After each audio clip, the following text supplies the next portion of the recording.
So this is cardio. And that's also cardio. And if you're like me and you haven't necessarily fallen in love with running, or you hate it, you're not broken, you just haven't found the right sort of cardio for you yet. I think that somewhere along the way, someone decided that cardio is equal to running or suffering on an elliptical. And if you didn't like those, you just weren't disciplined enough. Get good. But here's the thing. Technically, cardio is anything that gets your heart rate up, in the simplest, plainest terms. We're not gonna get pedantic here, okay? That's all we need to know. This means there's all sorts of other things besides running and going on the elliptical that count as cardio. So if you hate cardio, I have great news. You are not legally required to run to do cardio. Unfortunately, though, you do have to do some form of cardio. I don't make the rules. It's good for your heart. Trust me.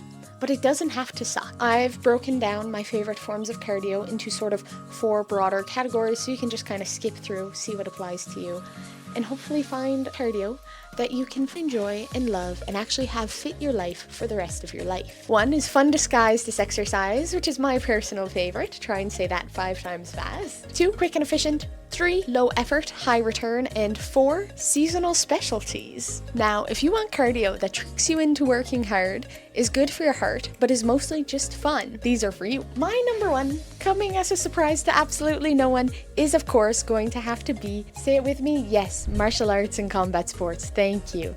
Thank you. My agenda is to get as many other women into those as physically possible. Please go try a free trial class. We would love to have you. Doesn't even matter which one you do. You can do Brazilian Jiu-Jitsu, Muay Thai, kickboxing, karate, fencing. There's so many out there to choose from. You're constantly learning new skills. You're hanging out with, from what I've come to find in most places I've been, a good group of people.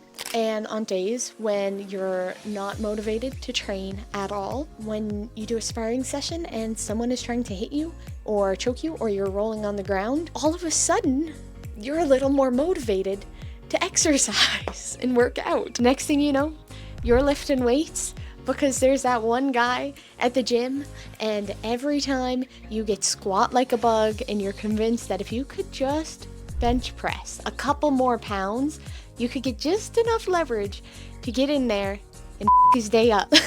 Honestly, I find a lot of my training just kind of supports my martial arts and combat sports at this point. It's not to look a certain way, it's just to fight a certain way. And sometimes I go to class and I'm like, oh my gosh, I'm gonna get my ass kicked, and then I'm dying. But like in a good way. Like I still get good cardio each time I go.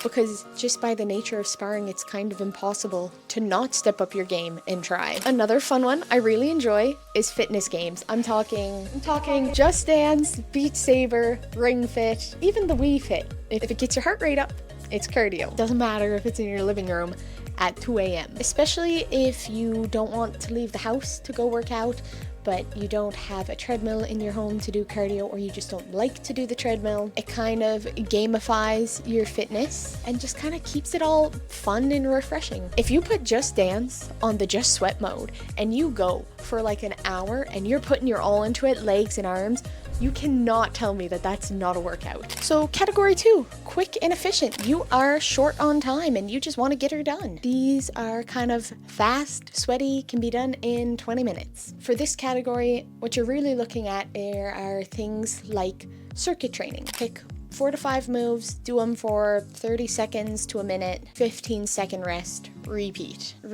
like 3 to 4 rounds. There are so many different circuits you can do. You can pick your favorite, or you can go on YouTube and find some there. Just do whatever combination makes you feel alive, but not too alive. And the first round you might think, this is nothing, I could do this all day. And then you keep going and keep going and keep going with that short rest. It'll get your heart rate up, I tell you that. This next one will violently humble you. This is something I hadn't done since I was a child, and then once I started at Muay Thai, suddenly it was our warm-up. And I think I went through the 7 stages of grief in that first class trying to jump rope. But hear me out. It's harder than I remember it being, and your heart rate definitely gets up. I just would recommend wearing shoes when you do it because I whipped the hell out of my poor little feet. Another option is kettlebell swings. I've seen a resurgence kind of in kettlebell workouts online, but maybe that's just because I'm friends now with someone who competes at a very high level in the sport. But it's efficient, It's explosive, and once again, another thing you don't have to leave your house to do if you got a kettlebell kicking around. Category 3. Low effort, high return. Of course, number 1 on this list. No surprise. Walking. It's undefeated. Thrilling, I know. But it's low impact, low mental effort. And if it's a beautiful day out, honestly, it just improves your mood overall. You can do it on your lunch break. You can do it on your snack break. You can do it even when you're super tired and it feels like your soul has left your body because of shift work, which, makes it ideal for when your brain kind of shuts offline and you just don't have high effort cardio in you. Now, if you're like, Nicole, walking is too easy, take a hike. Literally, take a hike, talk on a backpack, go rucking, add some incline, pick up the pace, get to the top of a mountain, bam. Effort increased. Bonus points if you can do it with a friend or a pet. Enjoyable. 10 out of 10. Category 4, another one of my favorites, is seasonal and special cardio. So if you're like me and you happen to live in Canada or just anywhere cold in general, because winter happens all over the world, we're not special. Some of my favorites you can do: cross-country skiing, snowboarding, downhill skiing, snowshoeing, ice skating, hockey, and shoveling. Now, I'm not joking about shoveling snow. That last one is how so many adults, especially older adults, ends up herniating discs in their back, okay? Trust me, if you have to shovel as much snow as I do and dig out cars when they get stuck, that's a damn good cardio workout, okay? Yes, we do have a snowblower and I could use it, but digging holes builds character, or so Madame Zeroni says. That's just what I think of every time I go out to shovel snow, is that one book and Shia LaBeouf. If you know, you know. Other seasonal options: swimming. Now, of course, if you have an indoor swimming pool, you can do this any time of the year, but swimming is such a good full body cardio option. It's like being in a giant compression sock when you're in the water. It's low impact on your joints. The only downside is you are left alone with your thoughts for the entire time, which, no one can talk to you while you do it, which is like phenomenal. However, like I said, you are alone with your thoughts, so choose wisely. Related to the water, rowing. Okay, hear me out. You can use rowing machines, sure, but you know what's better than rowing machines?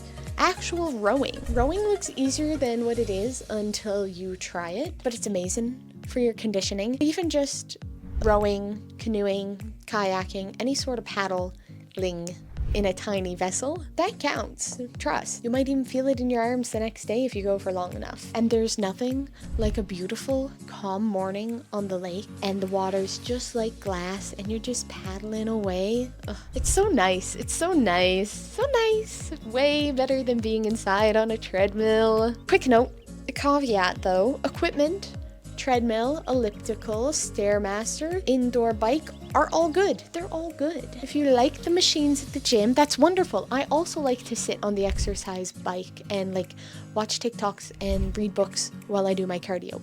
That's good. I'm just saying, if you hate them, you don't have to do them. There's other options. It's okay to want to have joy in your life. It's okay. It's okay to want to have fun at the gym or have fun when you're trying to do your cardio. It's okay that you don't like traditional weightlifting or traditional cardio. There's other options. This is what I want you to take from the video. The best cardio is not the trendiest. It is not the hardest.